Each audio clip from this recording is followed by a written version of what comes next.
Vivre sur le mont Saint-Michel, c'est avoir ce privilège. Une vue exceptionnelle sur l'une des plus belles baies du monde. Marie-Brigitte Malter est l'une des rares habitantes du mont Saint-Michel. Seules 30 personnes y résident. S'il y a trop de bruit, je ferme mes fenêtres. Mais il n'y a jamais les bruits qui dérangent vraiment les voitures, les moteurs. Il n'y a pas de moteur ici. C'est une vie très agréable dans un sens. Elle habite l'une de ces maisons médiévales, blotties au pied de l'abbaye, sur un îlot rocheux. Un site classé au patrimoine mondial de l'UNESCO. Le mont Saint-Michel n'est pas seulement un décor de rêve, c'est aussi un vrai village.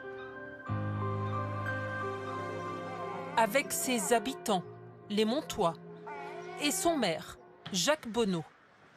Un homme chanceux, il a pu trouver à se loger sur le mont avec son épouse. Ici, c'est un exploit.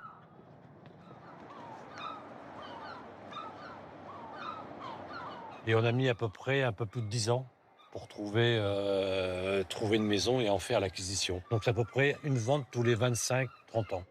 Un retraité sportif qui descend et grimpe toutes les marches de son village pour rejoindre sa mairie du XVe siècle sur les remparts. Dans la salle du conseil, Saint-Michel veille. C'est rare d'avoir un saint dans une mairie et d'avoir Sainte Vierge sur le bâtiment de la mairie aussi. Donc ça me vaut quelquefois quelques courriers en me disant le côté religieux et le côté laïque. Mais oui, mais l'histoire, le mont, il a 1300 ans. Donc il y a eu des mélanges et on ne va pas refaire les bâtiments et refaire l'histoire. Impossible d'oublier le nombre de visiteurs qui se prestent ici grâce à cette petite trappe secrète. Les 3 millions passent ici, sous la salle. Et de là, on les voit directement. On n'a pas l'impression, lorsqu'on visite le mont, qu'on passe sous la mairie, quoi. 3 millions de touristes chaque année, un record pour une si petite commune. Bon, on le multiplie par 100 000. Un habitant, c'est à peu près 100 000 touristes l'été. Donc 30 habitants, 3 millions de visiteurs. Pour échapper à la foule, Marie-Brigitte Malter sort en fin de journée. Elle a grandi ici, mais la vie a beaucoup changé depuis son enfance. Il n'y a plus de boulangerie ni d'épicerie au mont. Alors je vais à 10 km faire mes courses. Un sac à dos, un ou deux petits sacs, et je monte à la maison comme ça. Faut être en forme. Ah ben si j'ai mal aux genoux, je dis « Ah, tu veux habiter au mont ? Pense pas à tes genoux, hein !» Au milieu des touristes, C'est l'heure de la navette. l'esprit de village perdure. Bonne soirée. Elle connaît chaque commerçant. Tous les jours, une petite visite à ses voisins, comme à Gabriel Bossard, vendeur de souvenirs depuis 6 générations.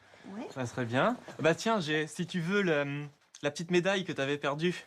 Une médaille porte-bonheur de Saint-Michel. Des petites attentions qui font du bien. C'est un petit village, tout le monde se connaît, que ce soit les habitants, ceux qui y travaillent, on se dit tous bonjour.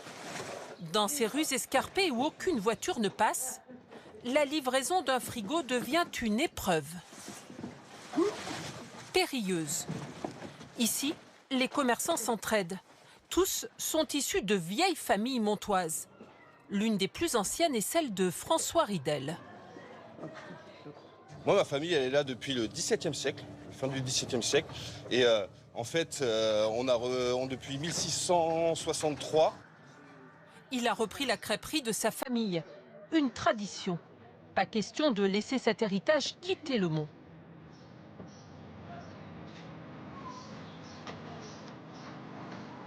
Moi, j'ai eu la transmission de mon père, qui a eu la transmission de son père, et ainsi de suite, depuis 350 ans. Il n'y a que des vieilles familles ici, en fait.